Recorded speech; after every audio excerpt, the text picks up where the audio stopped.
القاسم محمد صلی علی محمد وآل محمد وعلى أهل بيته الطيبين الطاهرين الذين أذهب الله عنهم الرجس وطهرهم تطهيرا. اللهم صل على محمد وآل محمد واللعن الأبدي على أعدائهم أجمعين. أما بعد فقال الله الحكيم بسم الله الرحمن الرحيم إن الذين آمنوا وعملوا الصالحات لهم جنات تجري من تحتها الأنهار. درود بھیجیے محمد وآل محمد پر. اللهم صل على محمد وآل محمد. مومنین کرام، اگرچہ امیر المومنین علیہ الصلوۃ والسلام اور آپ کی اولاد طاہرین کی طرف یہ فرمان منسوب ہے کہ عبادت گزار تین قسم کے ہوتے ہیں. پہلی قسم ان عبادت گزاروں کی ہے جو جنت کی خاطر اللہ تعالیٰ کی عبادت کرتے ہیں. فرمایا جو جنت کی خاطر اللہ کی عبادت کرتے ہیں وہ تاجر پیشہ اور کاروباری لوگوں کی عبادت ہے.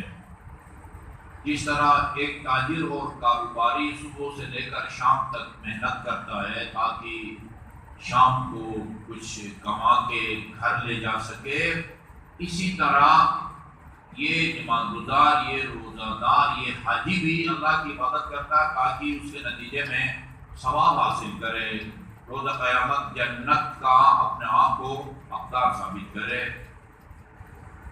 دوسرے عبادت گزار وہ ہیں جو آتش جہنم یا عذاب الہی سے اپنے آپ کو بچانے کے لیے خدا کی عبادت کرتے ہیں. فَتِلْكَ عبادت العبید، یہ زرخرید غلاموں کی عبادت ہے. آج کل دنیا میں کہیں غلام نہیں ہیں، ختم ہو گیا ہے سلسلہ. آج پوری دنیائی انسانیت آزاد ہے، کسی کا غلام نہیں ہے. پرانے زمانے میں ہوتا تھا جس طرح آپ مال مویشی کے مالک ہوتے ہیں، اسی طرح غلاموں اور کنیزوں کے آپ مالک ہوتے تھے. جس کو چاہے مفت میں دیں، جس کو چاہے مناسب قیمت پر. غلام اور وہ کنیز کی قابلیت اور صلاحیت کے مطابق وہ قیمت لگتی تھی اور ان کی خریداری ہوتی تھی. آج دنیا میں کہیں بھی یہ چیز نہیں ہے. غلام در خرید وہ اپنے مالک اور آقا کے خوف سے اس کی اطاعت کرتا ہے. نافرمانی کروں گا اور وہ ڈانٹ پڑے گی، مار پڑے گی. فرمایا میں علی اسی طرح باقی ائمہ معصومین، زیادہ شہرت یہ ہے کہ یہ امیر المومنین کا فرمان ہے، لیکن باقی ائمہ معصومین خصوصاً میں نے پڑھا ہے امام زمان عجل اللہ تعالی فرجہ شریف کا بھی یہی فرمان ہے کہ ہم اہل بیت نہ جنت کی لالچ میں خدا کی عبادت کرتے ہیں اور نہ آتش جہنم کے خوف سے ہم اللہ کو عبادت کا اہل سمجھ کر اس کی پرستش کرتے ہیں اور اس کی عبادت کرتے ہیں. اس کا یہ مطلب نہیں ہے کہ آپ اگر جنت کی لالچ میں خدا کی عبادت کرتے ہیں تو یہ خدا کو پسند نہیں ہے، یا آتش جہنم کے خوف سے اگر عبادت کرتے ہیں یہ عبادت خدا کو پسند نہیں ہے. نہیں، کتنے مقامات پر دعاؤں کے اندر یہ جملہ ملا آپ کو ملے گا، فقنا عذاب النار، فقنا عذاب النار، فقنا عذاب النار. ہمیں آتش جہنم سے نجات دے، ہمیں آتش جہنم سے نجات دے. یہ بہار انوار کی جلد نمبر 51 میں لکھا ہوا ہے جو صبح کی نماز کے بعد کوئی مشکل کام نہیں ہے، 4 یا 5 منٹ لگتے ہیں. میں نے چیک کیا ہے موبائل میں، جو آدمی صبح کی نماز کے بعد 100 دفعہ محمد اور آل محمد پر صلوات بھیجے، انسان اللہ تعالیٰ اس کے چہرے کو آتش جہنم کی تپش سے محفوظ رکھتا ہے. کتنا وقت لگتا ہے؟ اس پر عمل کریں گے آپ کو بھی یہ فائدہ ملے گا جو روایت کے اندر بیان کیا گیا ہے، مجھے بھی ملے گا۔ آگے اس روایت اور اس کے مضمون کو پھیلائے، آگے جتنے لوگ اس پر عمل کریں گے جتنا ثواب ان کو ملے گا اتنا ہی ثواب آپ کو بھی ملے گا۔ ٹھیک ہے جی، اچھا جی، مقابلے کوئی بری بات نہیں ہے کہ آتش جہنم سے بچنے کے لیے انسان عبادت کرے یا جنت جانے کی خاطر ثواب کی لالچ میں اللہ تعالیٰ کی عبادت کرے۔ دونوں قسم کی عبادت کرنے والوں کی اللہ تعالیٰ نے قرآن میں حوصلہ افزائی کی ہے۔ یہ اور بات ہے کہ تیسری قسم کی جو عبادت ہے اس کا مقام بلند ہے ان دو عبادتوں کے مقابلے میں، جو عبادت علی اور اولاد علی کیا کرتے تھے۔ اچھا جی، اس آیت کریمہ کے اندر اللہ تعالیٰ نے بتایا ہے کہ جنت میں کون جائے گا۔ اگر جنت کی خاطر عبادت کرنا کوئی اچھا عمل نہ ہوتا، ناپسندیدہ عمل ہوتا، یا آتش جہنم سے بچنے کی خاطر، خدا خود قرآن میں یہ نہ کہتا یہ کام کرو جنت میں جاؤ گے، یہ کام مت کرو جنت جاؤ گے، یہ کرو گے جہنم میں جاؤ گے۔ اس کا مطلب یہ ہے کہ خدا بھی بندے کی حوصلہ افزائی کرتا ہے، یہ کام کرو جنت میں جاؤ گے۔ اور ائمہ معصومین سے پوچھا گیا ہے کیا کام کریں جس کے نتیجے میں ہم جنت میں جائیں۔ ایک اعرابی نے آ کے رسول خدا سے پوچھا تھا، وہ پوری روایت آپ کو نہیں سناتا، اس روایت کا ایک حصہ سناتا ہوں جس کا ہماری گفتگو سے براہ راست تعلق ہے۔ یا رسول اللہ، آپ مجھے ایک ایسا عمل بتائیں اس کے نتیجے میں مالدار بھی بن جاؤں، ساری زندگی صحت مند بھی رہوں، لمبی عمر بھی مجھے ملے جی، اور پھر روز قیامت آپ کے جوار میں مجھے جگہ ملے، پڑوس میں جی۔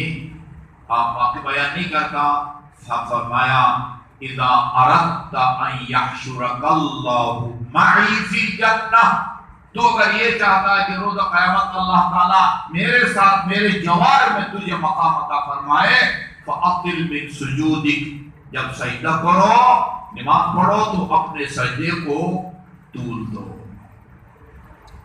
ایک شخص کہتا میرے سامنے امام حسین علیہ السلام نماز پڑھ رہے تھے، 60 دفعہ فرمایا سجدے میں سبحان ربی الاعلی و بحمدہ، سبحان ربی الاعلی و بحمدہ، سبحان ربی الاعلی و بحمدہ نماز میں۔ اس کے علاوہ امام زین العابدین علیہ السلام کھجوروں کا باغ تھا، 500 کھجور کے درخت تھے، ہر درخت کے نیچے جا کے امام علیہ السلام شکرانے کے 2 رکعت نماز پڑھتے تھے۔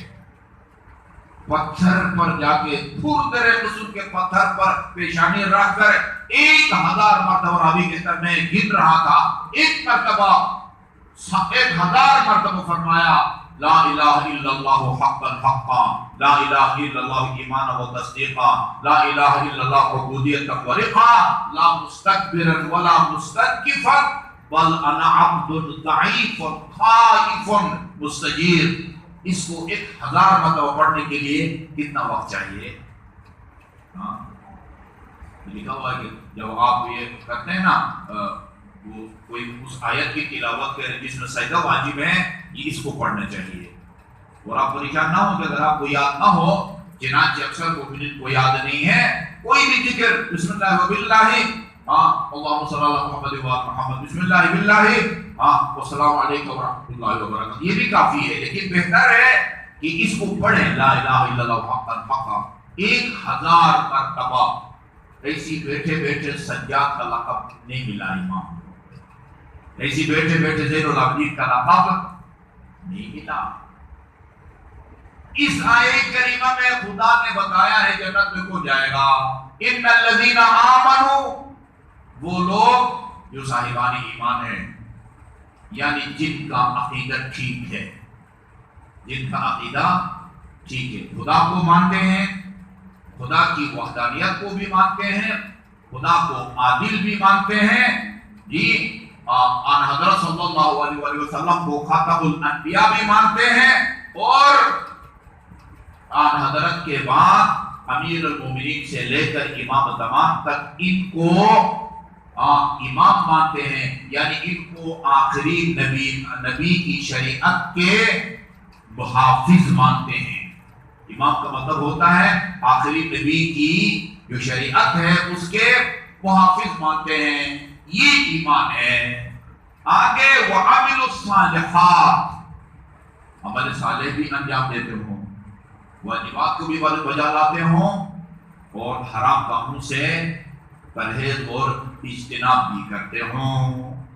لَهُمْ جَنَّاتٌ تَجْرِي مِن تَحْتِهَا الْأَنْهَارُ، یہ جو آپ نے سنا ہونا جنت جنت جنت، جنت جگہ کا نام نہیں ہے، جنت اس دنیا میں بھی جنت ہے، جنت باغ یا باغیچے کو کہتے ہیں، کیونکہ ادھر جنات اور تجری من تحتها الانہار، باغات ہیں، پھلدار درخت ہیں، اور ان کے نیچے نہریں بہہ رہی ہوتی ہیں۔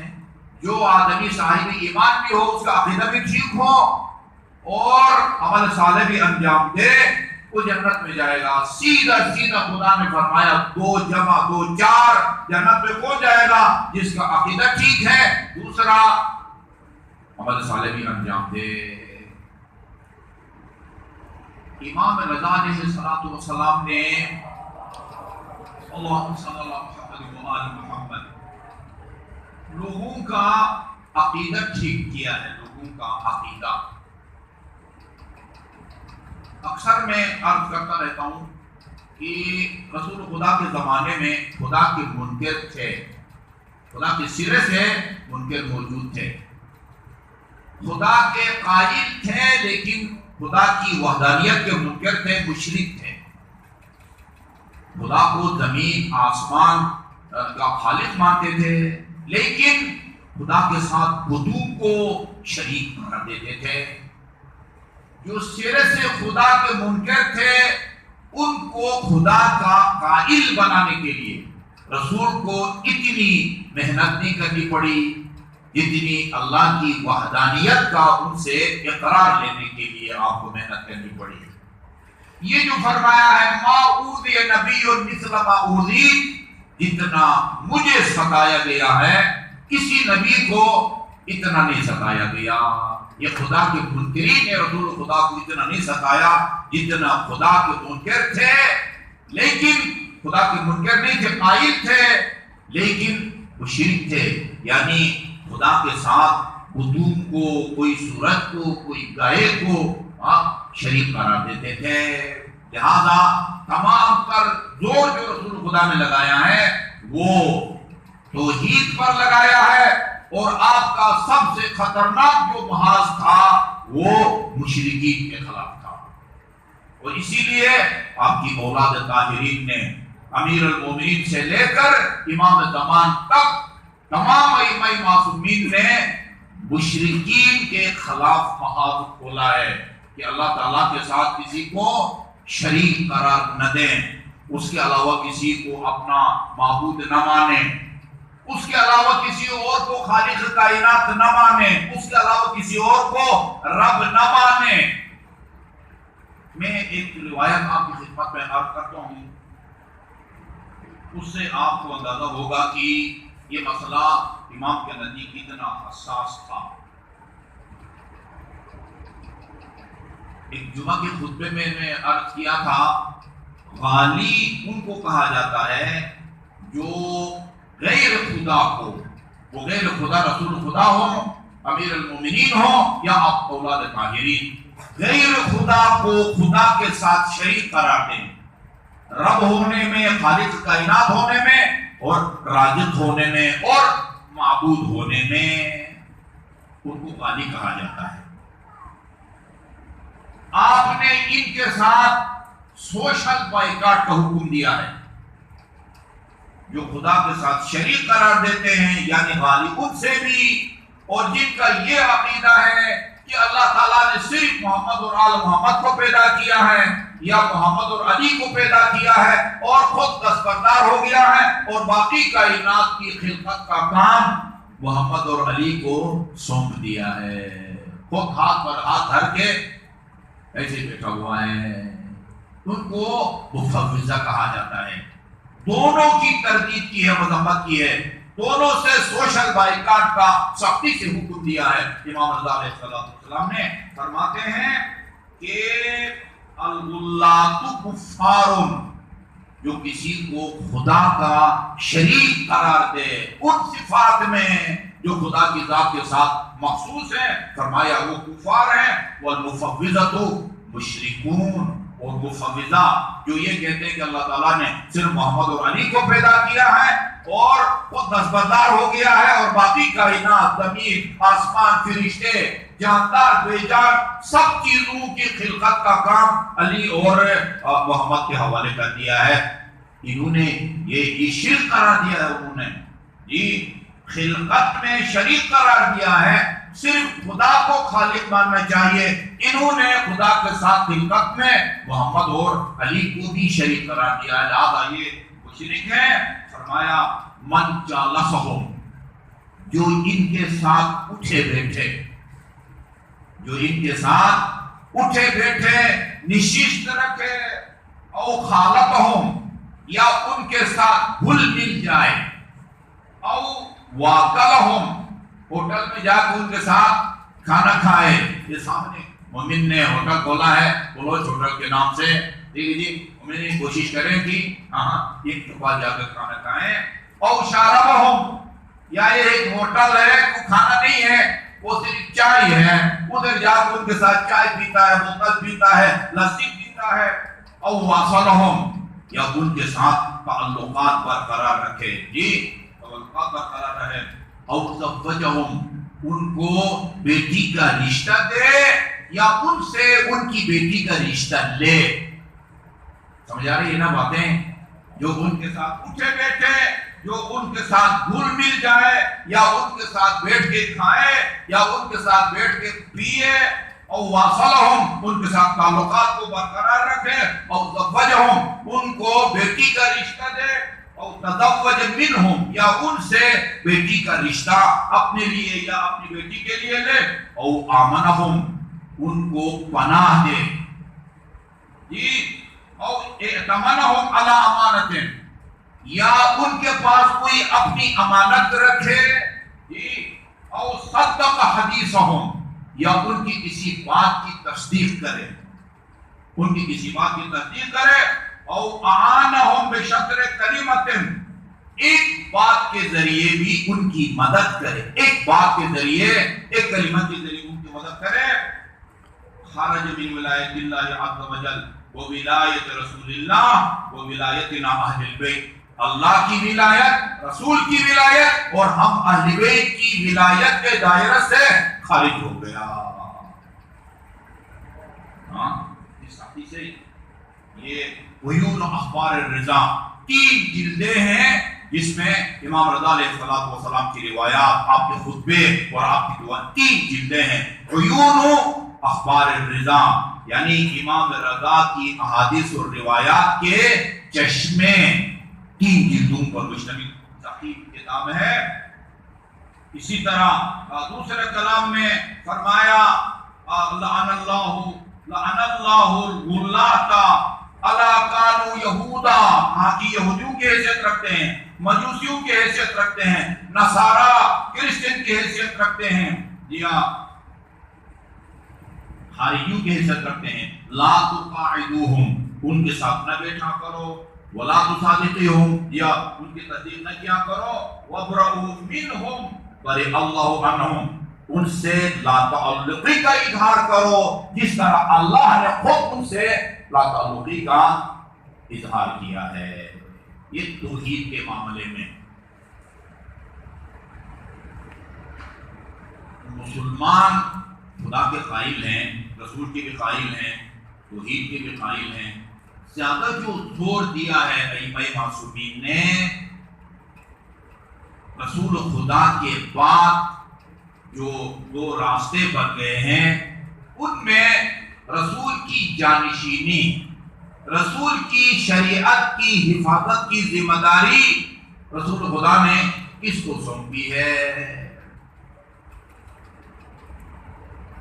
ایک بنیادی بات جو ہم اپنے دینی مدارس میں طلبہ کو پڑھاتے ہیں وہ یہ ہے کہ آج کچھ مسلمان رسول کے بعد حضرت ابو بکر کو، ان کے بعد حضرت عمر کو، ان کے بعد حضرت عثمان کو، ان کے بعد حضرت علی کو رسول کا خلیفہ مانتے ہیں۔ ہم رسول کے بعد حضرت علی کو خلیفہ مانتے ہیں۔ آج ہمارے اس عقیدے کا کیا فائدہ ہے؟ آج نہ اہل سنت کسی شہر میں، ملک میں حضرت ابو بکر کو صدر مملکت یا وزیر اعظم بنا سکتے ہیں، نہ کوئی شیعہ امیر المومنین کو بنا سکتا ہے۔ کہیں پتن آل سعود ہے، کہیں آل خلیفہ ہے، یہاں باری باری کبھی پیپلز پارٹی کی حکومت ہے، کبھی مسلم لیگ کی، کبھی پی ٹی آئی کی، وہ باقی جماعتیں بس وہ بھی وہ دیکھتی ہیں، وہ ضمانتیں بات کی جو ہے وہ ضبط ہو جاتی ہیں۔ آج کسی سے پوچھیں کہ آج کا مسلمان اگر حضرت ابو بکر کو اپنا خلیفہ مانتا ہے، وہ کس حیثیت سے مانتا ہے، ان کو کیا اختیارات دیتا ہے؟ شیعہ اگر علی کو اپنا وہ امام مانتا ہے، خلیفہ رسول، وہ علی کو کیا حیثیت دیتا ہے؟ نہ وہ اپنے خلفاء کو اقتدار دلا سکتے ہیں، نہ ہم اپنے ائمہ کو اقتدار دلا سکتے ہیں۔ پھر کیا فائدہ ہے؟ اس کا فائدہ یہ ہے کہ جو آدمی رسول کے بعد حضرت ابو بکر کو اپنا خلیفہ مانتا ہے، پیشوا یا امام مانتا ہے، وہ رسول کے بعد اپنا دین حضرت ابو بکر سے لینے کا اپنے آپ کو پابند سمجھتا ہے۔ میں اگر علی اور اولاد علی کو اپنا امام پیشوا مانتا ہوں تو اپنا دین علی اور اولاد علی سے لے کر اس پر عمل کرنے کا پابند ہے۔ کس کا دین درست ہے؟ بہت کم وقت میں دودھ کا دودھ، پانی کا پانی ہو جائے گا مرنے سے پہلے، یعنی مرنے سے پہلے، نہ مرنے سے پہلے، روح کے قفس منصری سے نکلنے سے پہلے پتہ چل جائے گا کہ کس کا انجام کیا ہے اور کس کا انجام کیا ہے۔ یہ ہمیں رسول خدا نے بتایا ہے ہماری دنیا سے جانے سے پہلے کہ تم نے میرے بعد دین کس سے لینا ہے۔ کیا فرمایا ہے؟ انی تارک فیکم الثقلین کتاب اللہ وعترۃ اہل بیتی ما ان تمسکتم بہما لن تضلوا بعدی۔ جتنا شکر کرے نا آپ لوگ کہ اللہ تعالیٰ نے رسول کے بعد اہل بیت کے دامن سے متمسک بنایا ہے، جتنا شکر کرے کم ہے، اور جتنا اپنے اس سوچ عقیدے پر فخر کریں وہ بھی کم ہے۔ درود بھیجئے محمد و آل محمد پر۔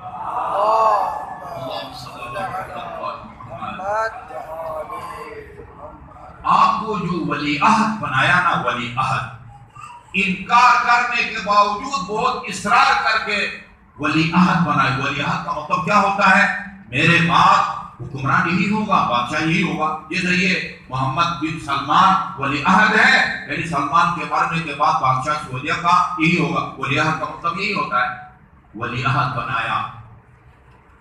یہ ولی عہد بنانا نیک نیتی پر مبنی نہیں تھا۔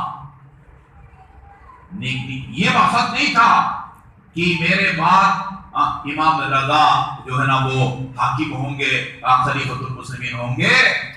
بہت سارے سیاسی مقاصد تھے، مذموم عزائم تھے۔ ان میں سے ایک یہ تھا کہ اگر امام آزاد ہوتے ہیں، وہ کیا کہتے ہیں، وہ دارالخلافہ کے اندر نہیں ہوتے، باہر آزاد ہوتے ہیں، لوگوں کا آنا جانا زیادہ ہوگا، امام سے ان کی ملاقات ہوگی، امام ان کو حقائق پر بتائیں گے، اور اس طرح حکومت کے خلاف محاذ آرائی کا آپ کو موقع ملے گا۔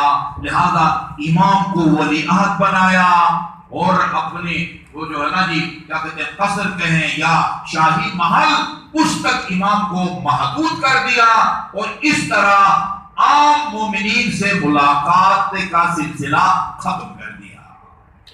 لیکن کیا وہ اپنے اس مذموم مقصد میں کامیاب ہوا؟ اس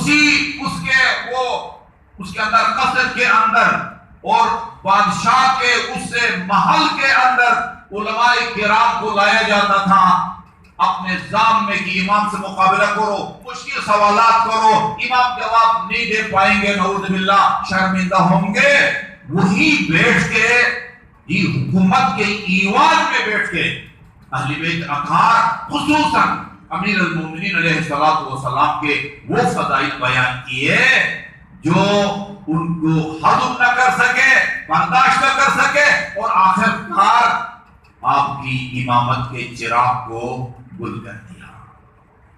لیکن ایوان میں بیٹھ کے آپ نے کیا امیر المومنین علیہ السلام کے فضائل پڑھے، اس کو ذرا سنیے۔ ایک مرتبہ درود بیٹھ کے محمد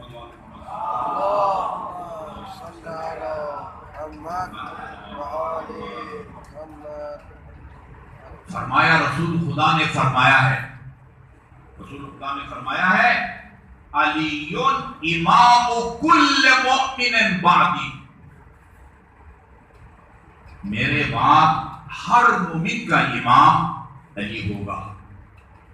یہ روایت ہماری کتاب میں ہے۔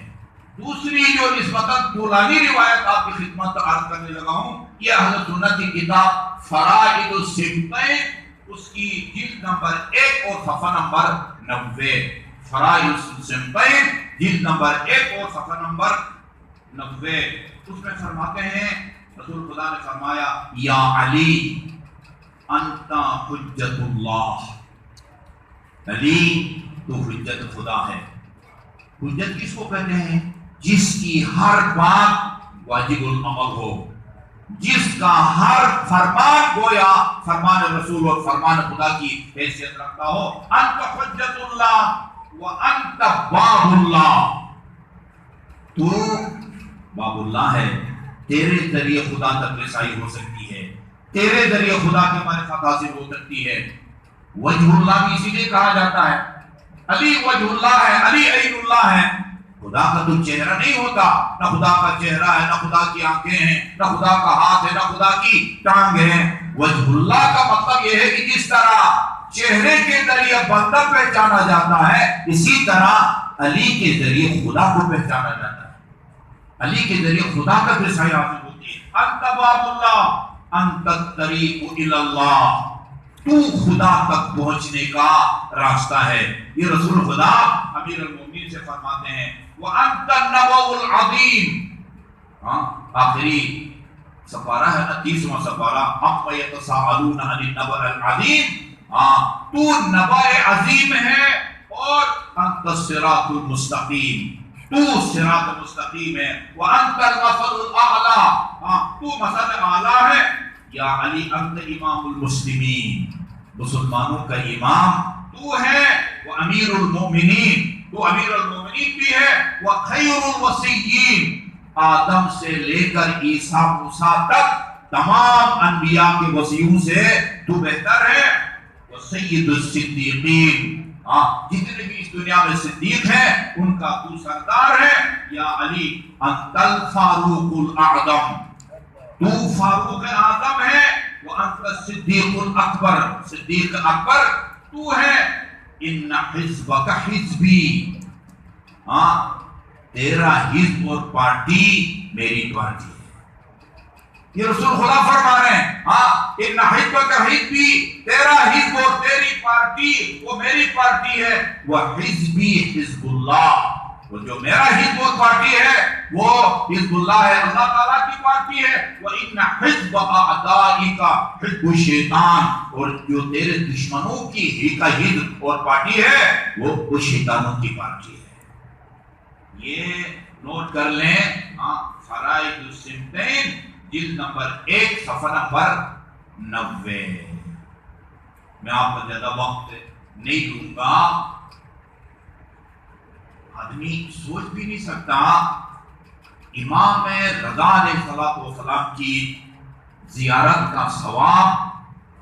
ہماری کتابیں تو بھری پڑی ہیں، الحمدللہ ابھی مفاتیح الجنان شیخ عباس قمی کی، اب اس کو کھول کے دیکھیں، الحمدللہ ابھی تو وہ دعاؤں کا اور زیارات کا بھی ترجمہ علماء کرام نے وہ کر دیا ہے۔ اس میں آپ دیکھیں امام رضا کی زیارت کے فضائل آپ کو ملیں گے۔ مرحوم ابن قولمے کی کتاب کامل الزیارات، جس کو ہماری زیارات کی معتبر کتاب سمجھی جاتی ہے، نیٹ پر آپ کو ملے گی۔ نیٹ پر آپ جائیں، کامل الزیارات لکھیں، اردو ترجمہ کے ساتھ آپ کے سامنے آئے گی۔ اس کے اندر جو امام رضا کی فضائل، زیارت کے فضائل بیان کیے گئے ہیں وہ تو ہماری ہیں۔ اسی فرائض الصدقین سے میں چند ایک روایات نوٹ کر کے لایا ہوں، جس میں رسول خدا نے امام رضا کی قبر کی زیارت کے فضائل اور ثواب کو بیان کیا ہے۔ اسی کتاب فرائض الصدقین میں تعجب ہوگا، قالا، یہ علی بن حسین بن فضال وہ اپنے باپ سے کہتے ہیں سمعت ابا الحسن علی بن موسیٰ الرضا، میں نے علی بن موسیٰ الرضا کو فرماتے ہوئے سنا، یقول، فرماتے تھے، انی مقتول مسموم، مجھے زہر سے شہید کیا جائے گا، مدفون بارض غربہ، غربت اور یعنی پردیس کے عالم میں مجھے دفن کیا جائے گا۔ اعلم ذالک، اعلم ذالک بأحد احدہ الی ابی عن ابیہ عن آبائہ عن علی بن ابی طالب عن رسول اللہ۔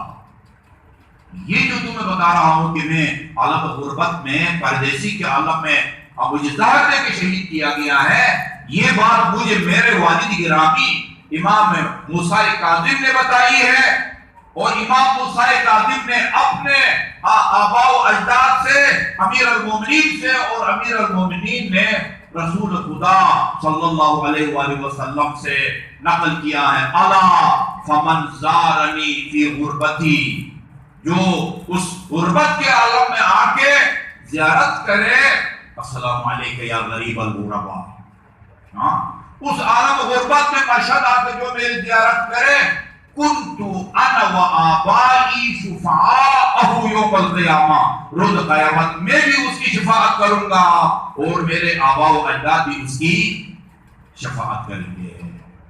یہ فرائض الصدقین کی جلد نمبر 2 صفحہ نمبر 152 اور صفحہ نمبر 192 اور صفحہ نمبر 195۔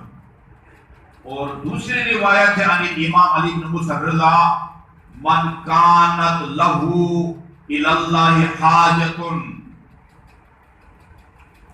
جس کی خدا کی بارگاہ میں کوئی حاجت ہو، کوئی بھی حاجت ہو، کوئی بھی حاجت ہو، امتحان میں کامیابی، اولاد، رشتہ، وسعت مال، کوئی بھی جائز حاجت ہو جو خدا سے وہ مانگنا چاہتا ہے، من کان لہ الی اللہ حاجہ فلیزور قبر جدی الرضا۔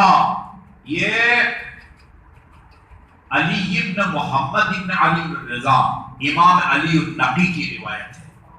امام علی النقی کہتے ہیں جس کی بھی خدا کی بارگاہ میں کوئی حاجت ہو، اس کو چاہیے کہ میرے جد امام رضا علیہ السلام کی قبر پر حاضری دے، تو اس میں وَهُوَ عَلَى غُسْلٍ، حرم میں جانے سے پہلے ہوٹل سے غسل کر کے جائے، وَلْيُصَلِّ عَنْدَ رَاسِهِ، بالائے سر جا کے 2 رکعت نماز پڑھے، وَيَسْأَلِ اللَّهَ تَعَالَى حَاجَتُهُ فِي قُنُوتِهِ، اور قنوت کی حالت میں اللہ تعالیٰ کی بارگاہ میں وہ اپنی حاجت پیش کرے، فَإِنَّهُ يُسْتَجَابُ لَهُ، یقیناً اس کی یہ حاجت پوری کر دی جائے گی، مَا لَمْ يَسْأَلْهُ فِي مَعْصَمٍ أَوْ قَطِيعِ رَحِمٍ، ہاں کسی فعل حرام کی دعا نہ کرے، قطع رحم کی دعا، اپنے والدین کے لیے بد دعا کرے، اولاد کے لیے بد دعا کرے، یہ قطع رحم کی زمرے میں آتا ہے، جب تک اس کی حاجت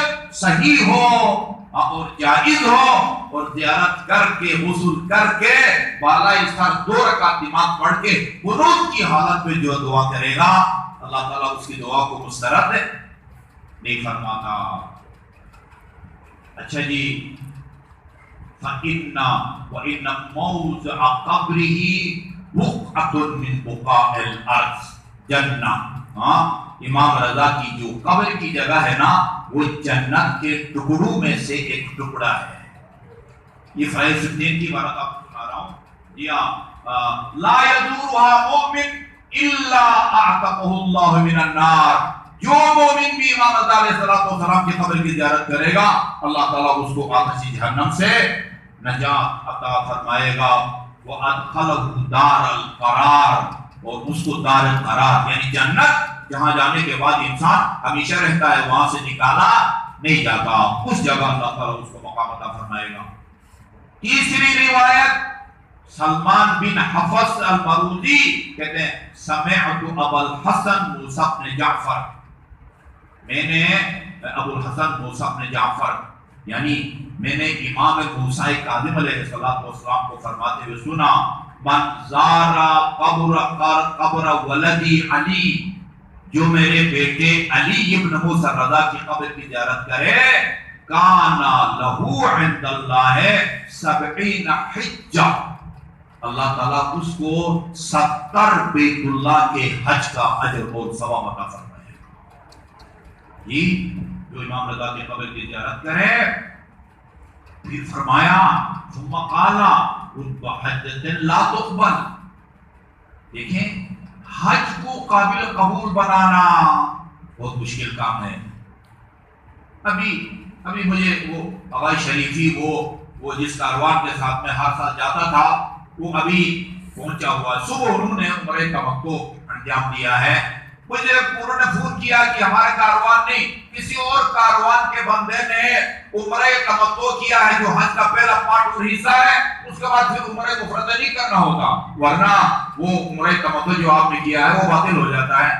کہا دوسرے کاروان کے بندے نے عمرہ تمتع کرنے کے بعد وہ مسجد تنعیم جا کے عمرہ مفردہ انجام دیا ہے. وہ کیا کرے؟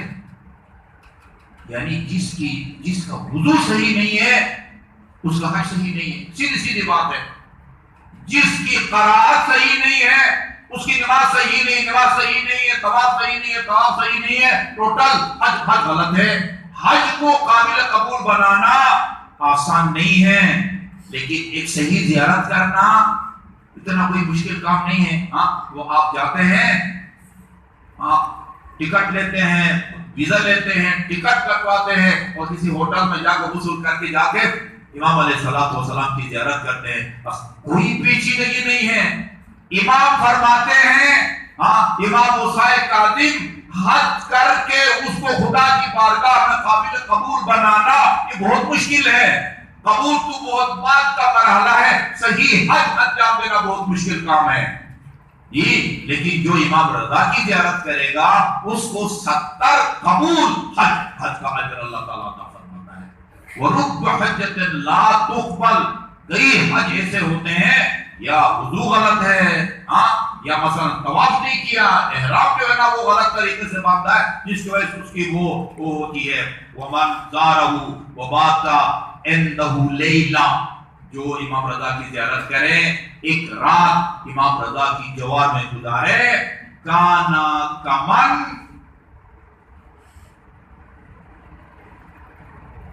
یا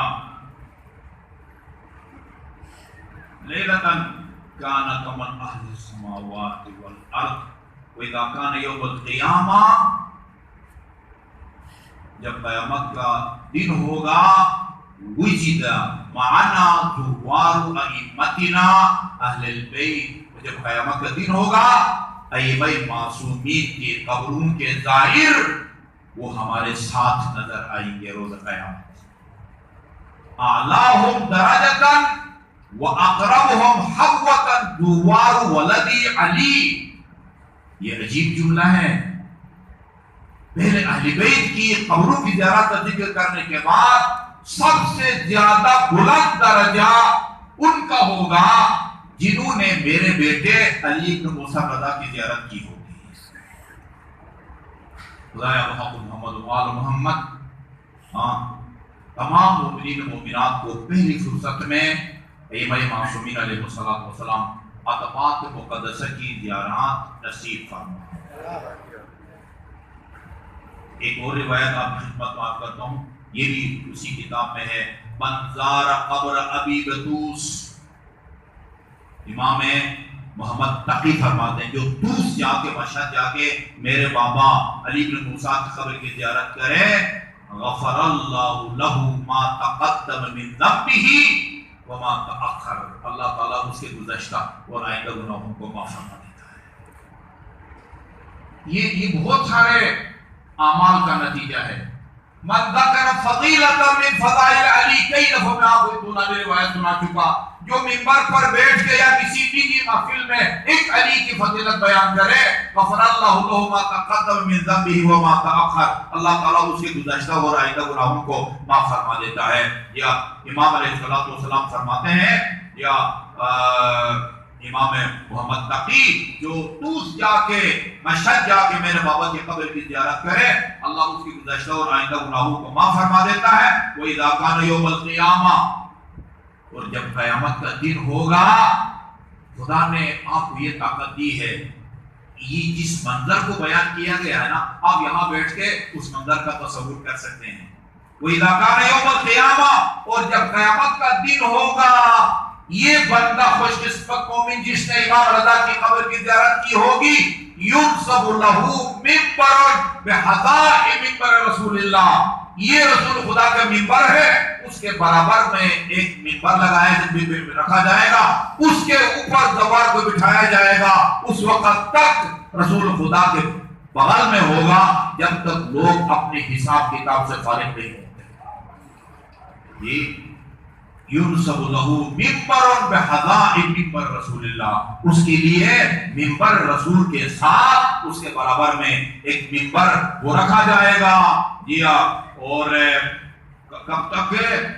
حتی یفرغ اللہ من حساب عبادہ، جب تک اللہ تعالیٰ اپنے بندوں کے حساب کتاب سے فارغ نہیں ہوتا، اسے کہا جائے گا تو تھوڑا سا یہاں انتظار کر لے، ویٹ کر لے، ٹھیک ہے جی، اس کے بعد پھر تجھے اپنا مقام عطا فرماتے ہیں۔ روایتیں اور بھی نوٹ کر کے لایا تھا، لیکن وقت بہت گزر چکا ہے۔ اللہ تعالیٰ ہماری اس حضور عبادت کو اپنی بارگاہ میں قلیل عبادت کو قبول فرمائے۔ امام جعفر صادق علیہ السلام کا یہ فرمان ہم سب نے سنا ہے اور پڑھا ہے، ما منا الا مقتول او مسموم۔ علی سے لے کر امام حسن عسکری تک کوئی امام کسی بیماری کے نتیجے میں اس دنیا سے نہیں اٹھا، یا امیر المومنین اور امام حسین کی طرح تلوار سے شہید کیا گیا ہے، یا باقی اماموں کی طرح زہر دے کے شہید کیا گیا ہے۔ بعض تجزیہ نگاروں نے لکھا ہے کہ ہمارے ان 11 اماموں میں سے ایک مظلوم امام ایسا ہے کہ جس کو بیک وقت زہر اور تلوار دونوں سے شہید کیا گیا ہے، اور وہ میرا اور آپ کا امام اول امیر المومنین علیہ السلام ہے۔ جب جناب ام کلثوم نے فرمایا نا اس ملعون سے کہ اللہ تعالیٰ میرے بابا کو شفا دے گا، اس ظالم نے علی کی بیٹی سے کہا کہ تو کیا کہتی ہے؟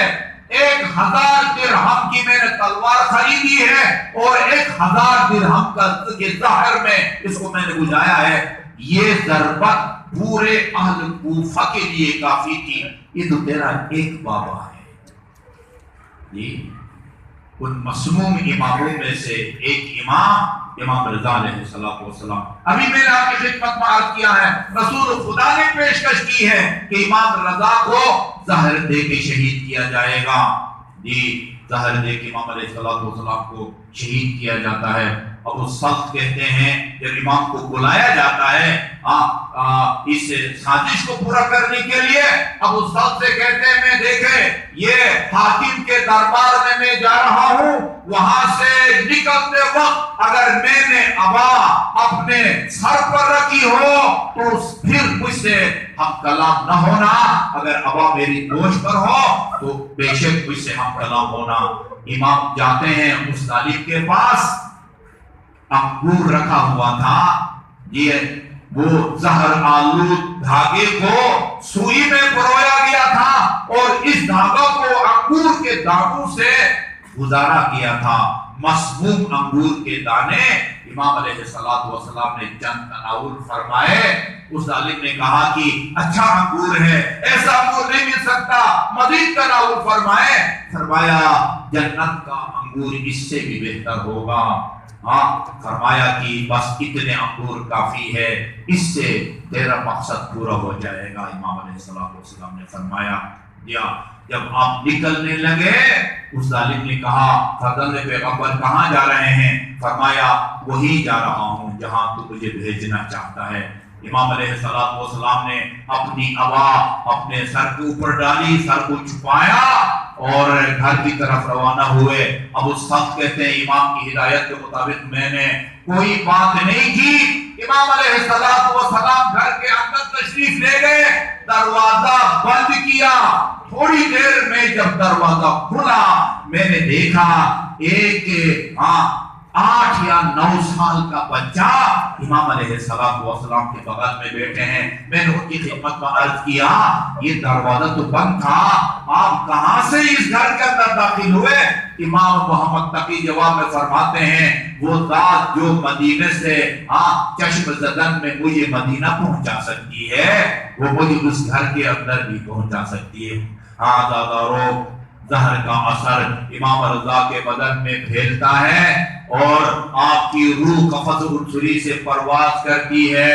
امام محمد تقی علیہ السلام نے اپنے ہاتھ سے غسل دیا، کفن دیا اور جنازہ پڑھا. اس کے بعد پھر حکمرانوں کے حوالے کیا جاتا ہے. مجھے عرض کرنے دیں عزادارو، امام محمد تقی کی خدمت میں عرض کرنے دیں فرزند پیغمبر آپ کتنے خوش قسمت ہیں. بابا کا توس میں انتقال ہوتا ہے، شہید کیے جاتے ہیں.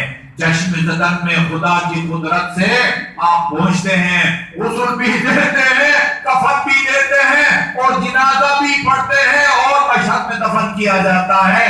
ہماری جانیں نثار ہوں اس مظلوم پر.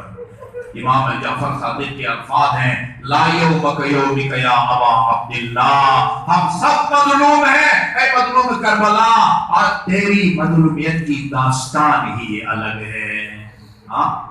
عاشور کے دن عمر سعد مغرور نے اپنے سپاہیوں کے ناپاک اور نجس اجساد کو دفن کیا، مگر حسین اور اولاد حسین اور اصحاب حسین کے بے سر لاشیں کربلا کی گرم ریت پر پڑے رہے. 11 تاریخ بھی گزر گئی، 12 تاریخ بھی گزر گئی. 13 تاریخ کو بنی اسد کی مدد سے امام زین العابدین علیہ السلام نے بطور موجودہ کوفہ اور شام کے راہدور سے آ کے اپنے بابا کو دفن کیا اور دفن کر کے قبر پر ایک جملہ لکھا عزادارو ھذا قبر الحسین ابن علی، یہ حسین ابن علی کی قبر ہے تاکہ گزرنے والے کو پتہ چلے، رک کے زیارت پڑھے. آگے ایک اور جملہ لکھا، میں مجالس میں عرض کرتا ہوں امام زین العابدین نے اس جملے کو لکھ کے قیامت تک کے لیے عزاداری کا افتتاح کیا. ھذا قبر الحسین ابن علی الذی قتل عطشانا، یہ اس حسین کی قبر ہے جس کو فرات سے چند قدم کے فاصلے پر پیاسا شہید کیا گیا. پھر بابا سے مخاطب ہو کے فرمایا طوبی لارض تضمنت جسدک الطاہر، بابا یہ زمین کا ٹکڑا کتنا آپ خوش قسمت ہے کہ جس نے آپ کے نازنین مجروح بدن کو اپنے آغوش میں لے رکھا ہے. اما الآخرت فبنور وجہک مشرقہ، بابا یہ عالم آخرت آپ کے بعد آپ کے نور سے منور ہو گیا. وَأَمَّا لَيْلِي فَمُسَحَّرْ، مگر سجاد آج کے بعد راتوں کو سو نہ سکے گا. وَأَمَّا خُذْنِي لیکن فَسَرْمَتْ، یہ میرے غموں کا طوفان یہ کبھی رکے گا نہیں. کب تک روتا رہوں گا؟ حَتَّى يَخْتَارَ اللَّهُ لِأَهْلِ بَيْتِ نَبِيِّكَ دَارَكَ الَّتِي أَنْتَ بِهَا مُقِيمٌ، اس وقت تک روتا رہوں گا جب تک بابا میں آپ کے پاس نہیں آتا. عزادارو ایک روایت اور سن لیجئے. مدینے میں بنی ہاشم کی وہ خطرات جابر بن عبداللہ انصاری کے پاس جاتی ہیں اور کہتی ہیں آپ جا کے بے شک ہمارا نام نہ لیں، اپنی طرف سے 2 درخواستیں امام زین العابدین کی خدمت میں پیش کریں۔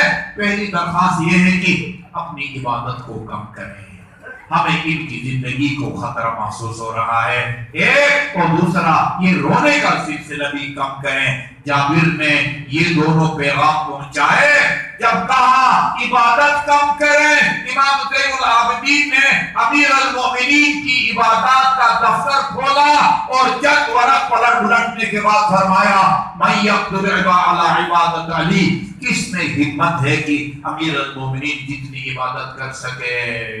اور جب دوسرا سوال ہوا آپ رونے کا سلسلہ کم کریں، عرض کیا تم نے شاید قرآن نہیں پڑھا، خدا قرآن میں فرماتا ہے اللہ نے حضرت یعقوب کو 12 فرزند دیے تھے، ایک فرزند جس کا نام یوسف تھا بچھڑ گیا تھا، باپ کو پتا تھا میرا بیٹا دنیا میں زندہ ہے، مگر فراق اور جدائی کا صدمہ برداشت نہ کر سکا یعقوب، اور اتنا رویا آنکھیں سفید ہو گئی۔